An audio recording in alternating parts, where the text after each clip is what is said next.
On November 30, 2022, I left for the airport in Salt Lake City to travel to South America, to Mendoza, and to climb Aconcagua, 22,837 feet above sea level. It was hard to leave Millie, and the training that she and I did along the way was, yes, part of that journey, with the summit being the ultimate goal.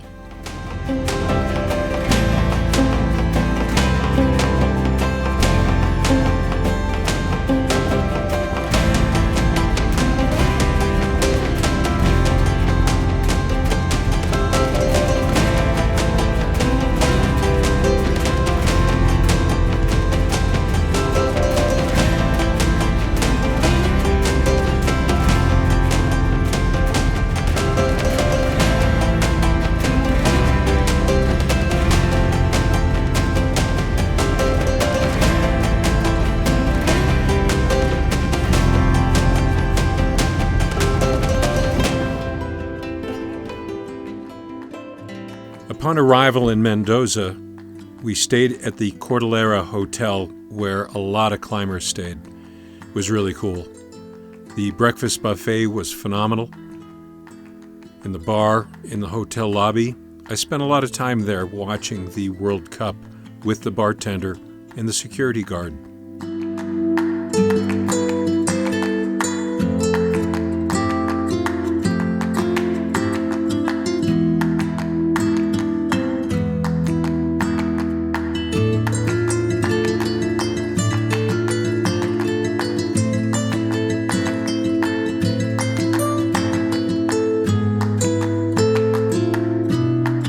Mendoza is a cosmopolitan city with a metropolitan population of just over 1 million people. It's known for its sunny climate, tree-lined streets, museums, restaurants, and bars, and of course its world-renowned Malbec wines. And yes, I did have several. With its many parks, and its most used is Plaza Independencia. Very clean and well manicured. You will love Mendoza.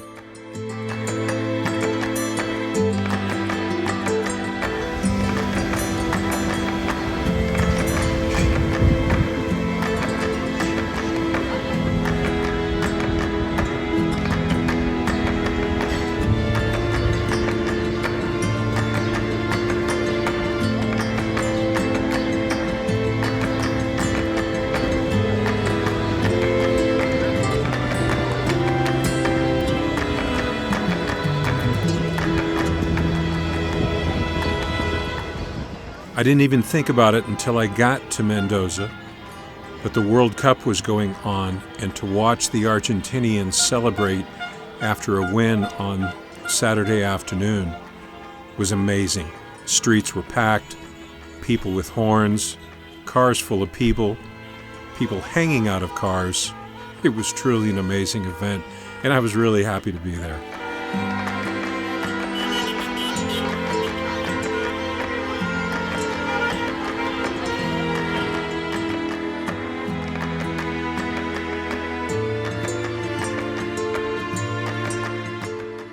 When climbing Aconcagua, it's important to realize that at 22,837 feet, or 6,960 meters, it's the highest mountain in the Americas and the highest peak outside of the Himalayas.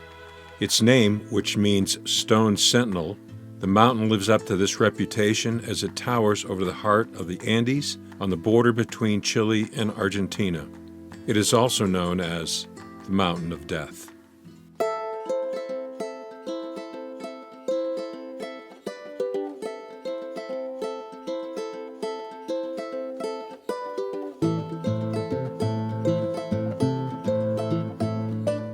As we leave Mendoza heading to Penitentes, it's about a 2.5-hour drive.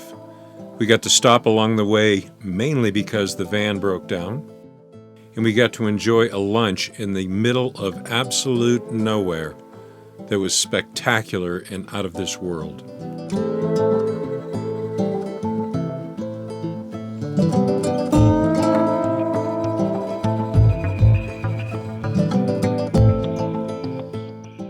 Upon getting to Penitentes, we arrived where Aconcagua Mountain Guides has a facility where they take care of their mules, where the muleteers stay, and where they have a storage area for equipment, and where we separated our gear that we would need for that night in going up to Confluencia. The rest would be put onto the mules and transported for us. It was really cool to stay in an army barracks there in Penitentes. And yes, army personnel took care of us, cooked our meals, and cleaned up after us once we departed.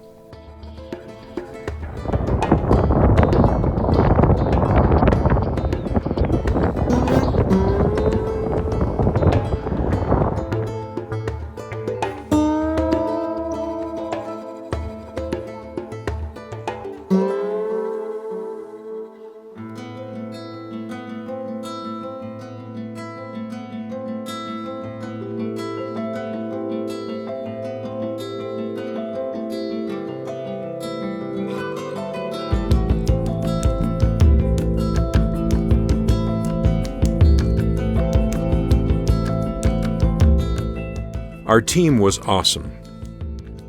There was Mark from France, Benoit, also from France, now living in New Zealand, Jürgen from Germany, Annie from India, Pavel from Russia, now living in the States, and yes, yours truly, Sam from Canada, and our guides, Emilio, Paula, and Rodrigo, all from Argentina. Day 1. From the park entrance at 2,950 meters, 9,678 feet, we traveled some 4.5 miles, took us a little over 3 hours, and we gained 1,693 feet of vertical.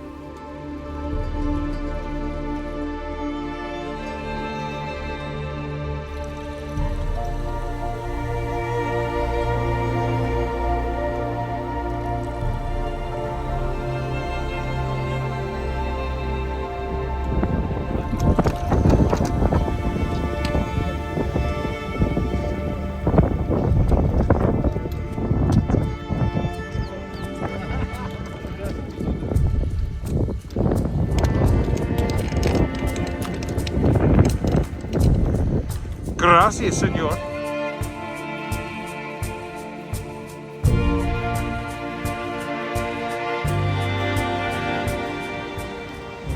Here we are at the bridge from 7 days in Tibet.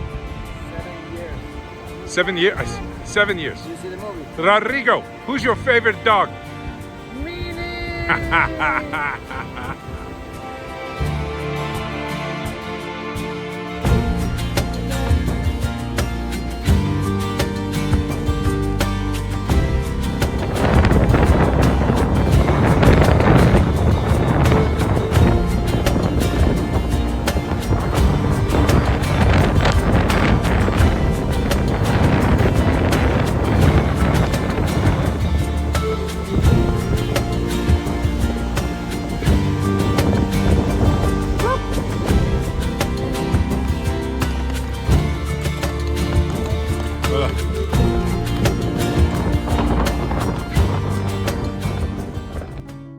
Camp Confluencia sits at 3,400 meters, 11,154 feet, and we would spend 2 nights here, and this has a mandatory medical check the night before leaving for Upper Base Camp. Also be reminded that with AMG, I think in any of the outfitters, your blood oxygen level is checked daily, both in the morning and in the evening. Hola from Camp Confluencia after day 1. We're up at about 11,200 feet.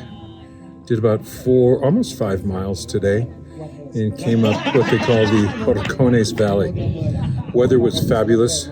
Got a little windy towards the end, but the vistas are, there's no words.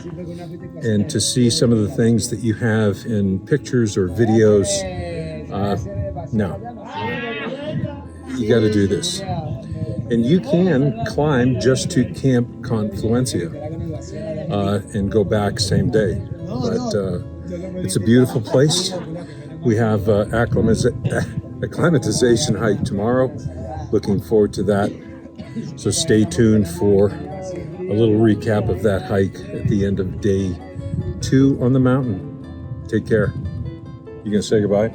Amen.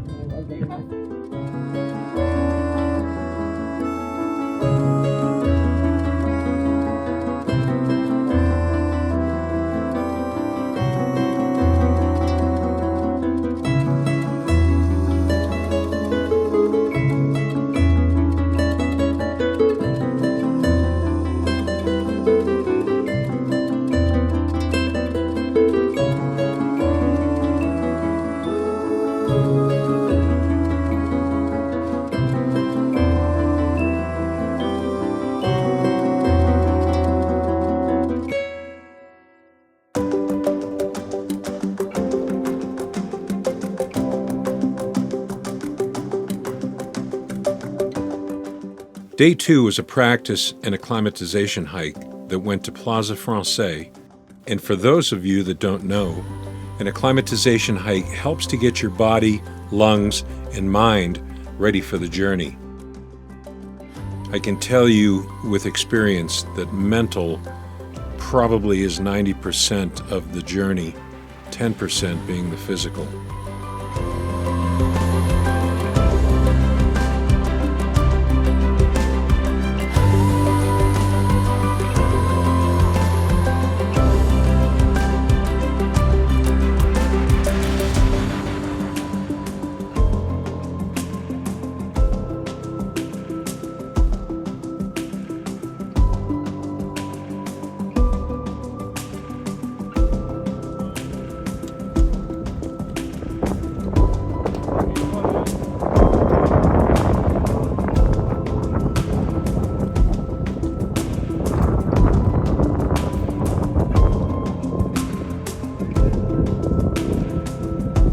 There's that stranger.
Day 3 is a good one.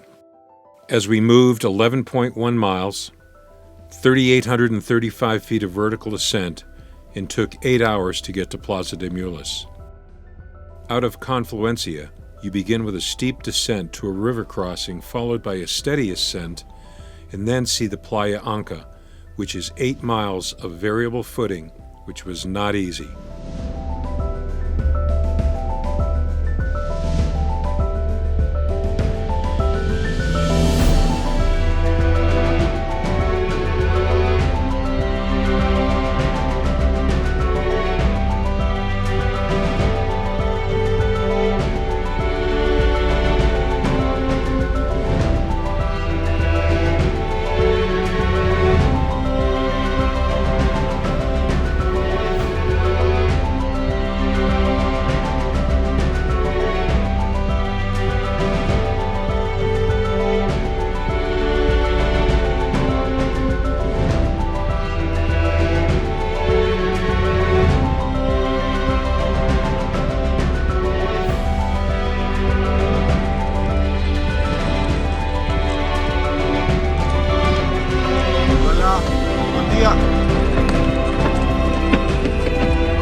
And just when you think you're done, there's the Cuesta Brava, a steep but not too long of a pitch, short switchbacks that you do share with the mule trains.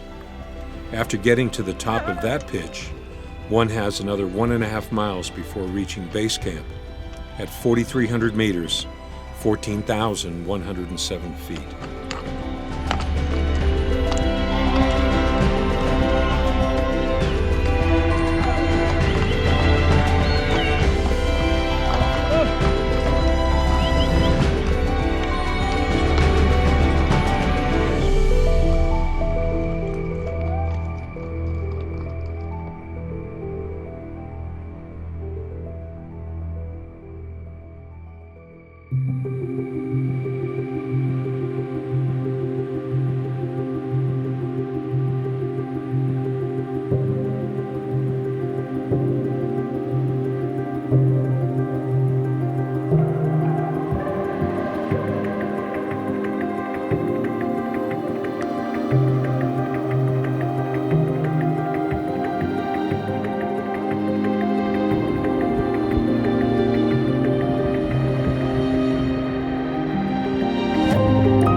One thing about Plaza de Mes, it's the second largest base camp in the world.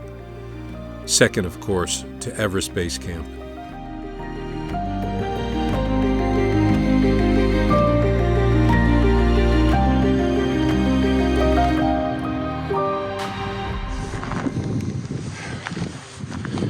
I've stayed in a lot of hotels around the world, but never at 14,000 feet, and come into this. Are you kidding me? Nice wood floor, rock down there, hot and cold water, rain head, shower head, nice bench to put your things on, and yeah, I'll take it all day long. Gracias.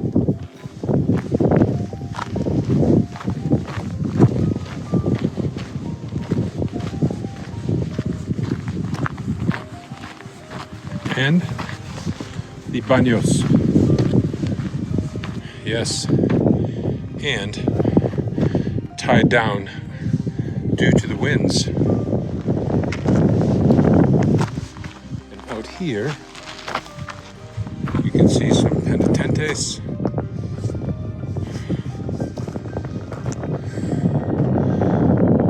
Mount Bonitas that we're scaling tomorrow. And over there, the old hotel that once existed about 10 years ago. Story has it that it was built by some individuals to help them with their money laundering. There you go. Welcome to Plaza de Mes, 4,300 meters, about 14,300 feet. This is day number 4, a rest day. And day number 3 yesterday was, what would you say? So long. A long day. The fucking beach. Rodrigo Paula, Hey, our guides. And what do you think of our team so far?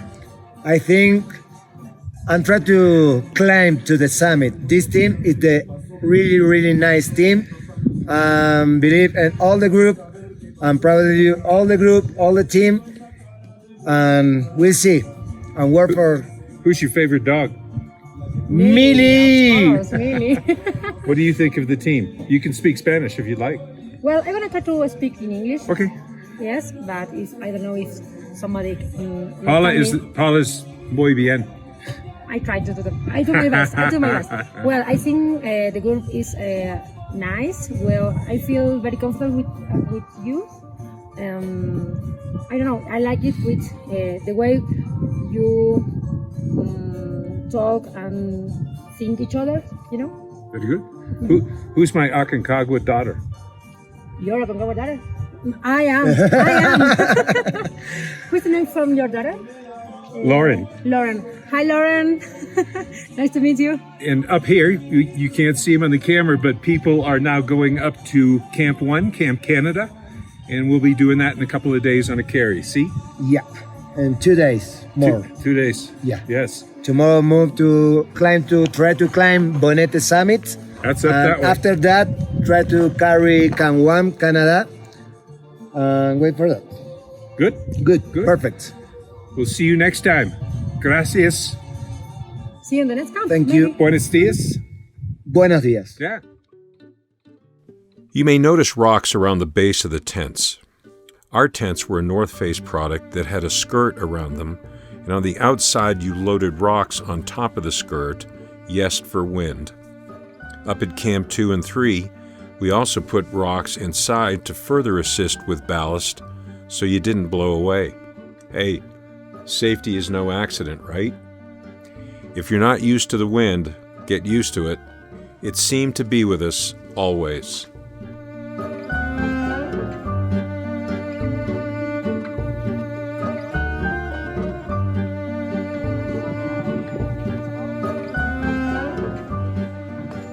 So this is the kitchen where everything comes out of. These people are the bomb. Everything muy bien. Bueno, bueno, bueno, bueno, bueno. Love this. Can't say enough for what they prepared and how they took care of us, but the meals were absolutely fabulous.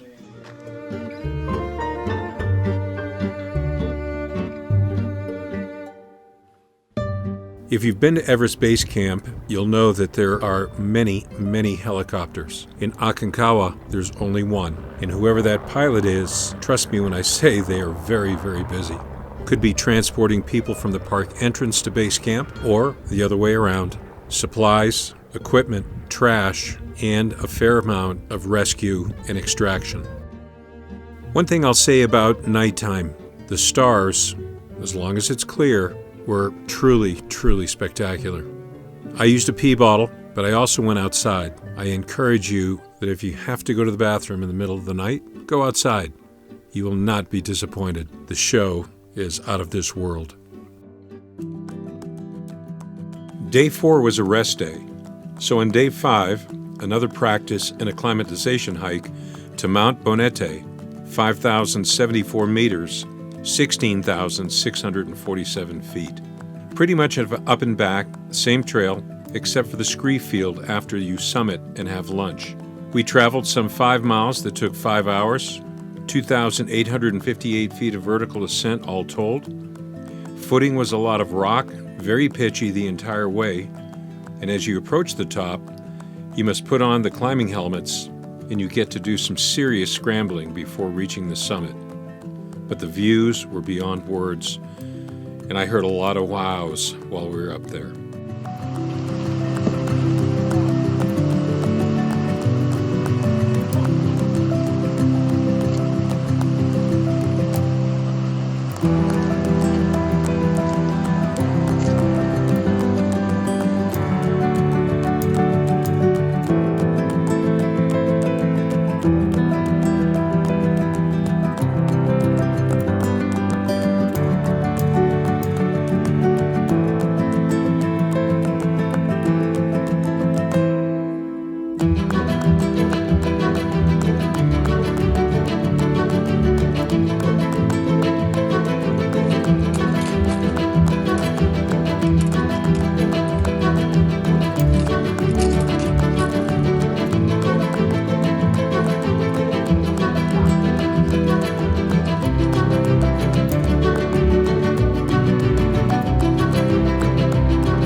Almost at the summit of Bonnet.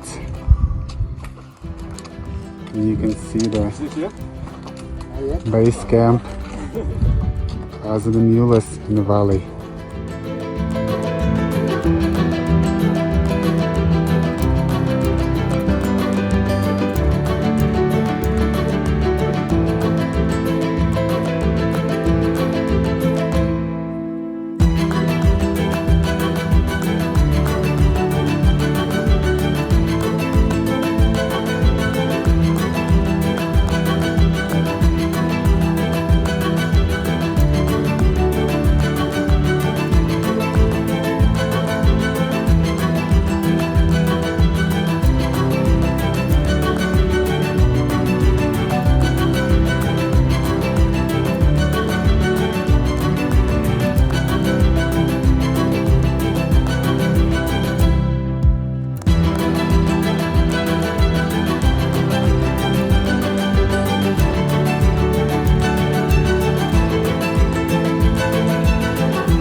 Day 6 was a carry day to Camp Canada or Camp 1.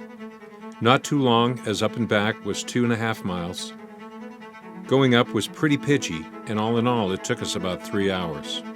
We gained 2,200 feet of vertical. The footing was rocky, but the scree field coming back down was a whole lot of fun.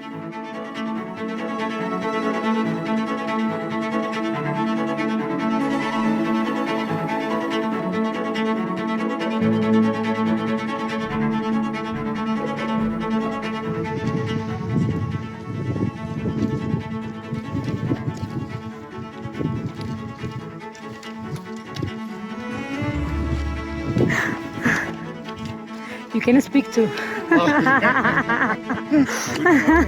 morning. Hola, Evelyn. Namaste. Namaste.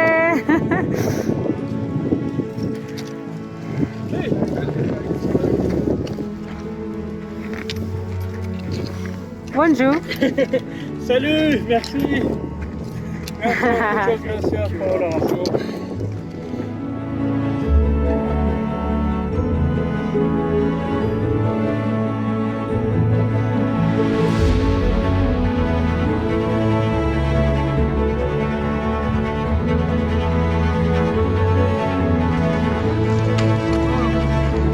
Next step.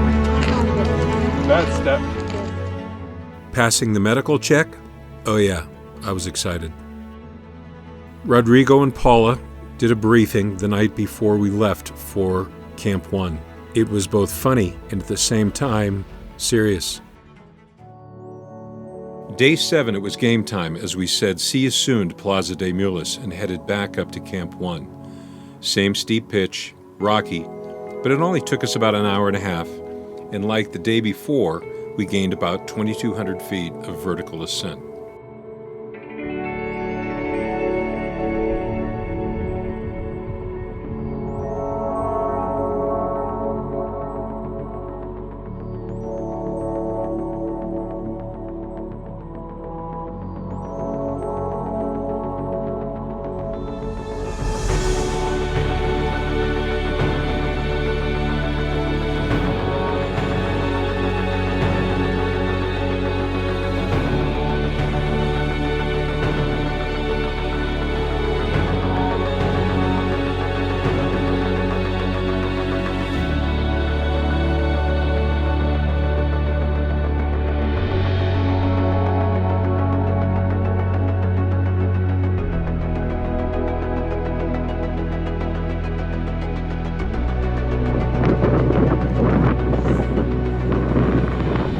Welcome to Camp 1 up on Mount Aconcagua.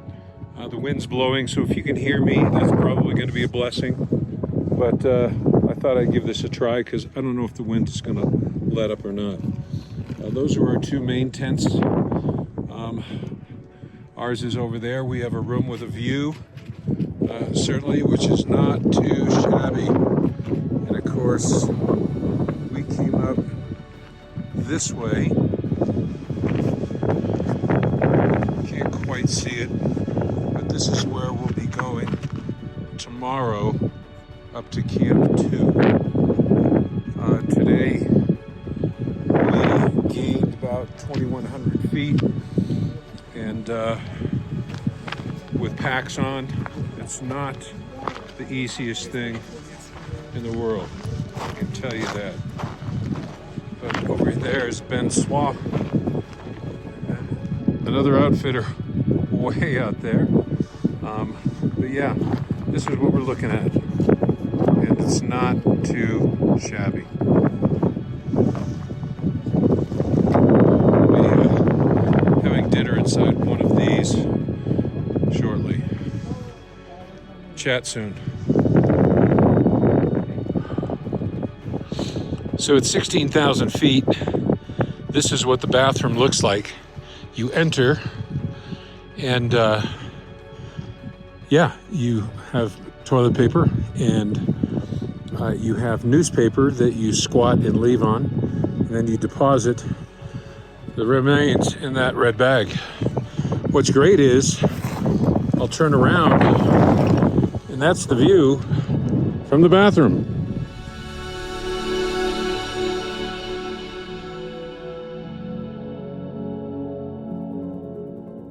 Day 8, we headed for Nido de Condores, or Nest of the Condors. The bummer was we did not get to see one. Short day but steep. Footing was a mixture of scree and rock and trail. We gained roughly 1,726 vertical feet over 2 miles, and it took us 2 hours of moving time. Very, very windy as we approached Camp 2, and we will be there for 2 nights. Camp 2 also came with a mandatory medical check prior to leaving for Camp 3.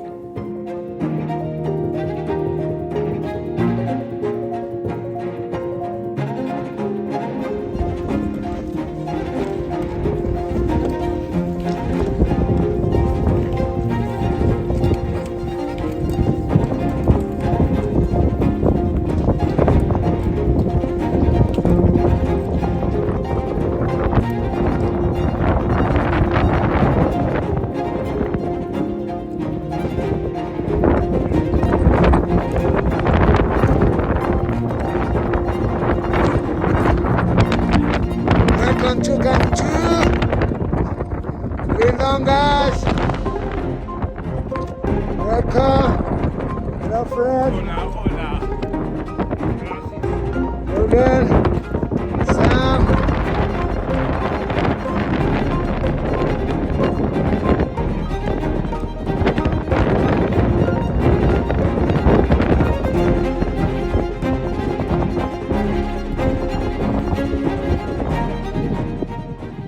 Well, welcome to Camp 2, Nest of the Condor. And as you can see, some beautiful views. And part of it looks almost like it's on the moon. And we are up here, so it's a big landscape for the outfitters. And tomorrow, just beyond that red and white that you can see dome tent, is the pitch that we will be going up to, somewhere up behind, I think, that rock, to Camp 3. And that'll take us to 20,000 feet, and we'll spend 1 night and head to the summit after that, come back down, spend 1 more night, and then skedaddle back to base camp. That's the plan. Everybody passed their medical check today. It's the 11th day of our trek, and I'll tell you, you can feel the oxygen. Nidos de Condores.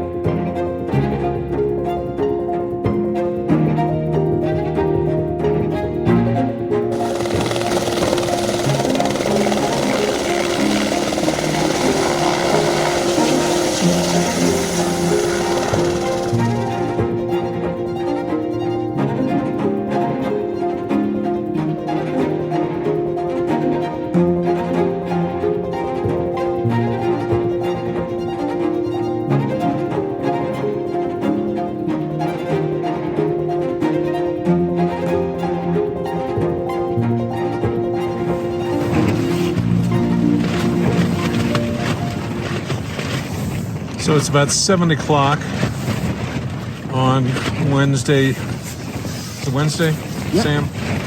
Wednesday night. We are at Camp 2. And all I'm doing is letting you enjoy the sound of what Sam and I are enjoying. Who knows if we'll sleep. It'd be really nice if Mother Nature turned off the music. Anyhow, let's just hope we survive.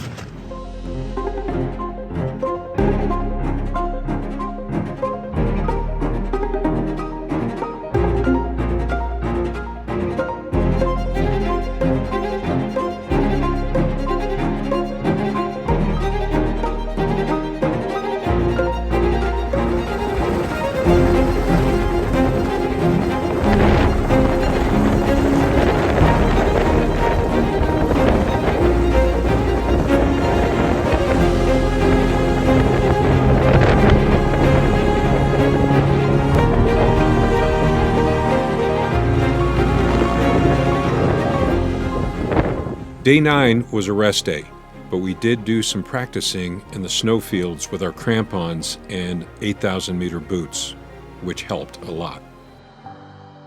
Day 10, we moved to high camp. Very, very windy. Camp Cholera, which in English translates to anger and rage, and I can tell you from experience, a very appropriate name.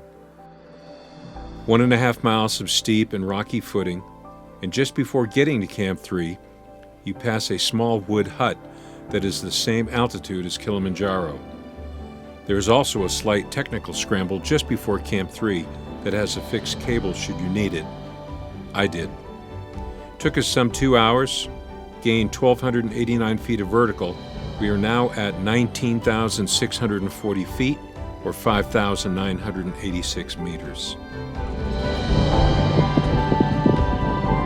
Nice picture. Beautiful. Right?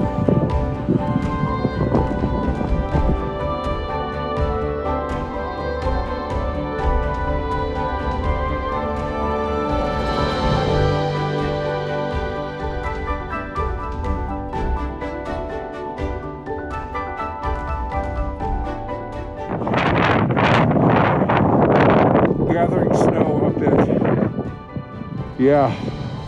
Camp Cholera, which stands in English for anger and rage. And yes, my nose is stuffed up. That's how we get drinking water. The camp is starting to form.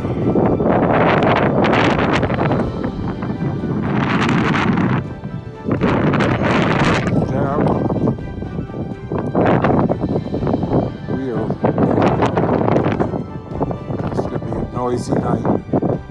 Noisy.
To say? That's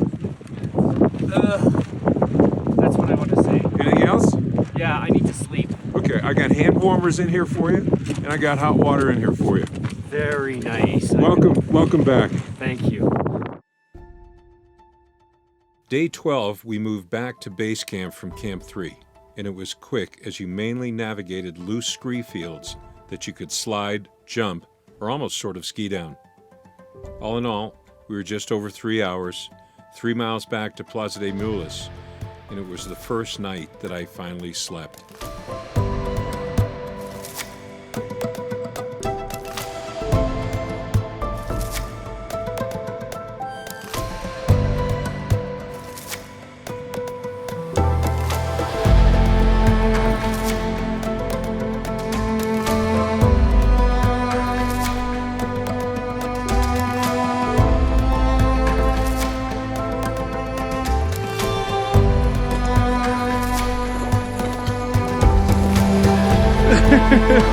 Nice one.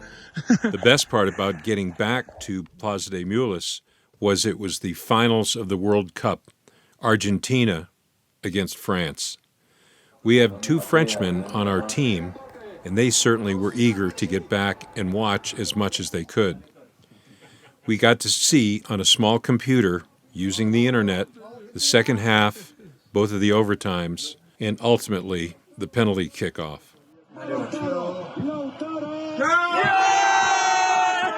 To watch the Argentinians celebrate, it was really cool.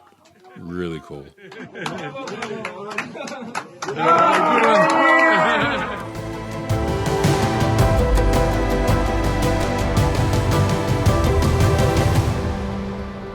Day 13 was going home day, but a long one. 16 miles or 25 kilometers, 9 hours all told, 4,500 feet of vertical descent. However, over those 16 miles, we did go up at times, and that equated to an additional 1,000 feet of vertical.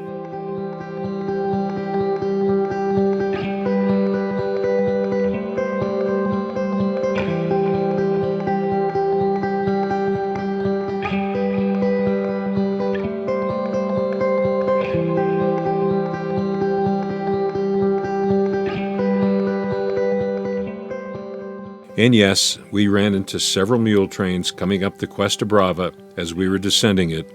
Makes for an interesting encounter.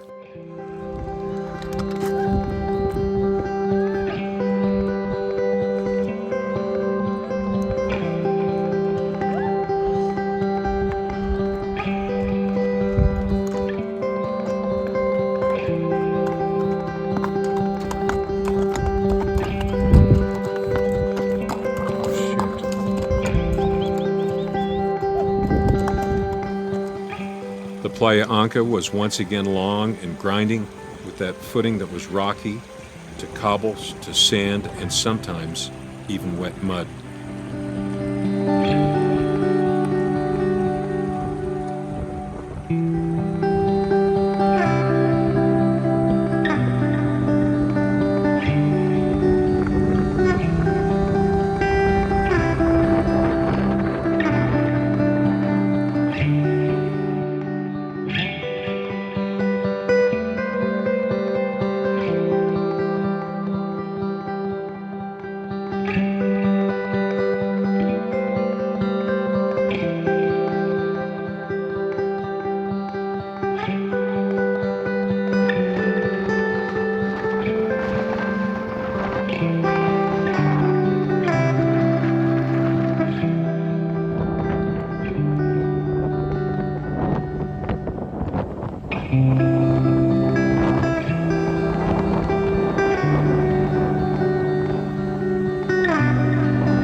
After 9 hours, 16 miles, you know, sign right here, smelly, dirty, filthy, gross, and now I want a beer and a shot.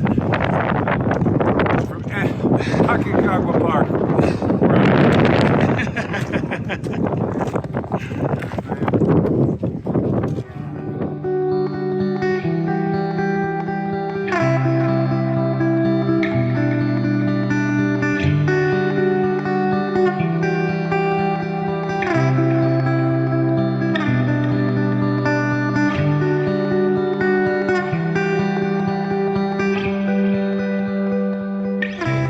To the best team ever.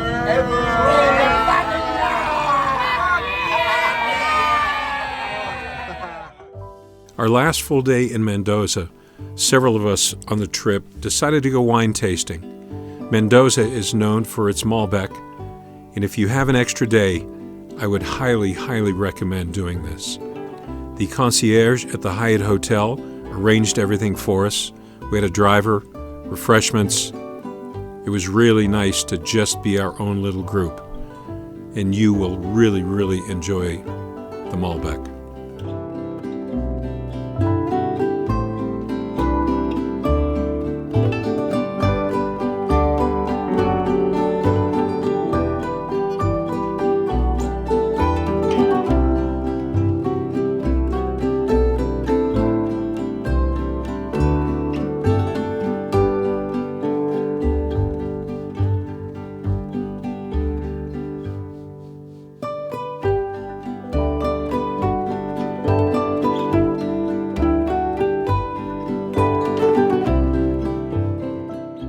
At our hotel was a Romanian climbing team that had 2 climbers that were visually impaired.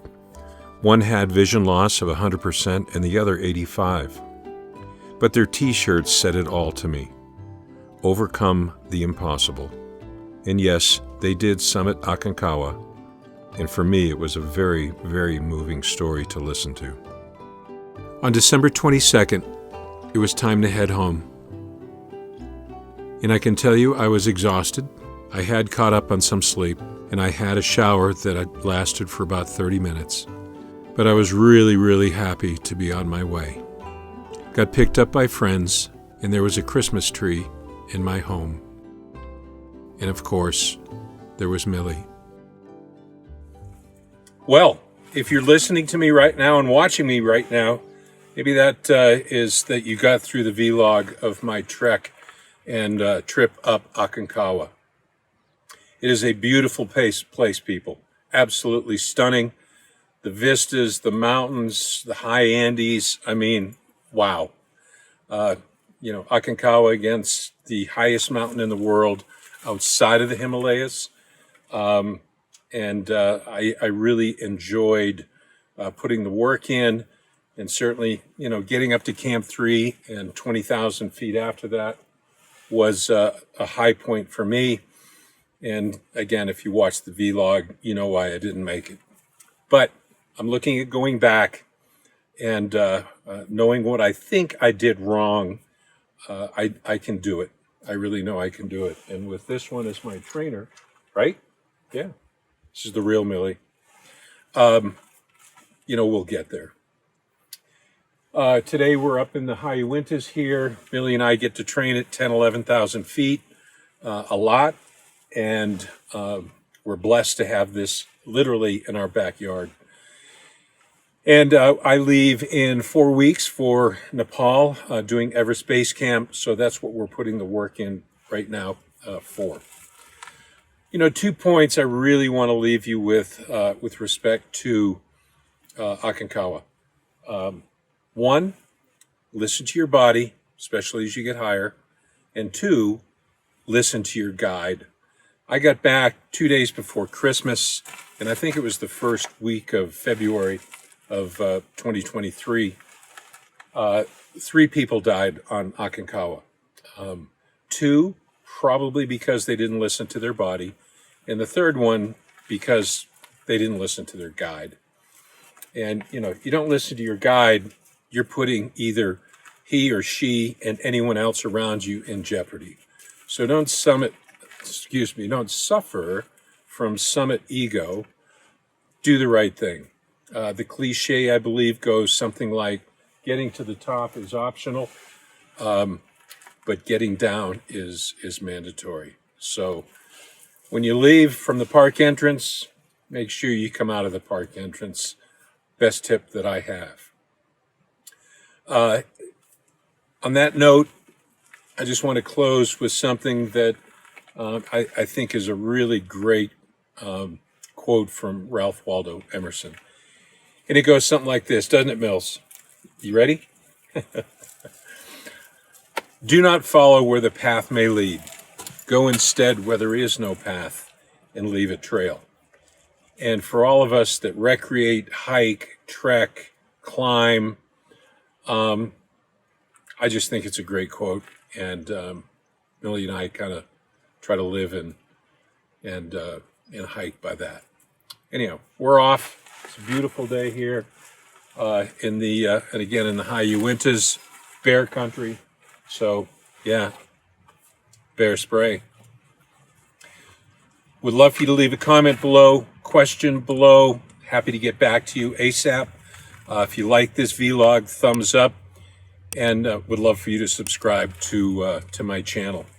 I do some training hike videos, packing, and certainly will look forward to putting the Everest Base Camp vlog together when I get back, end of October.